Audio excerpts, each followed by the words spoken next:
네, 지금부터는 코로나19 현황 그리고 국내 주요 뉴스도 살펴보겠습니다. 먼저 신규 확진자는 125명으로 어제보다 소폭 늘었습니다. 수도권과 충남 지역의 확진자가 집중되는데요. 재난방송센터 연결합니다. 자, 이정훈 기자, 이틀째 세 자릿수 발생이네요. 네, 신규 확진자는 125명 발생했습니다. 어제에 이어 이틀째 세 자릿수를 기록했는데요. 국내 발생도 108명으로 100명을 넘었습니다. 사망자는 1명 늘었습니다. 날짜별로 신규 확진자 수를 보면 지난달 이후 계속해서 하루 100명 안팎씩 발생하고 있습니다.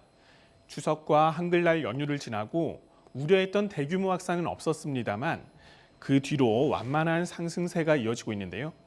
수도권을 중심으로 확산세가 꺾이지 않고 있는 가운데 수도권 외 지역에서도 산발적인 집단 감염이 잇따르고 있기 때문입니다. 오늘 신규 확진자도 비슷한 양상입니다. 지역별로 보면 서울 46명, 경기 23명 등 수도권에 집중됐는데요. 최근 집단 감염이 잇따른 충남 지역에서도 23명이 확진됐습니다. 이 지역에선 지난 2월 이후 가장 많은 일일 확진자입니다. 네, 충남과 수도권에서 대부분의 확진자가 나왔는데 집단 감염 사례도 좀 알아볼까요? 네, 먼저 충남 지역입니다. 최근 아산의 한 직장에서 시작된 감염이 연쇄 확산을 일으키는 양상인데요.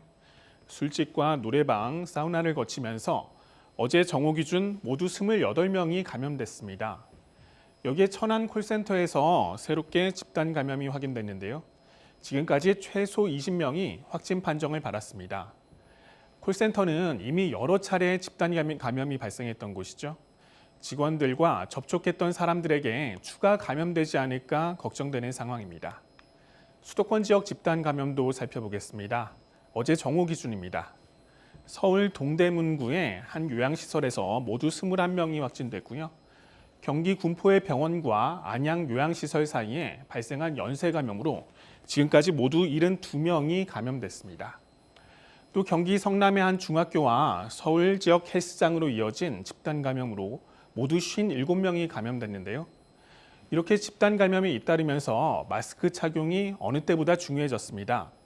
정부는 오는 13일부터 대중교통이나 집회 장소, 병원 등에서 마스크를 쓰지 않으면 과태료 10만 원을 부과하기로 했습니다. 과태료 안 무는 것도 중요합니다만 본인과 이웃의 건강을 위해 마스크 쓰기 잊지 마시기 바랍니다. 지금까지 재난방송센터에서 KBS 뉴스 이정훈입니다.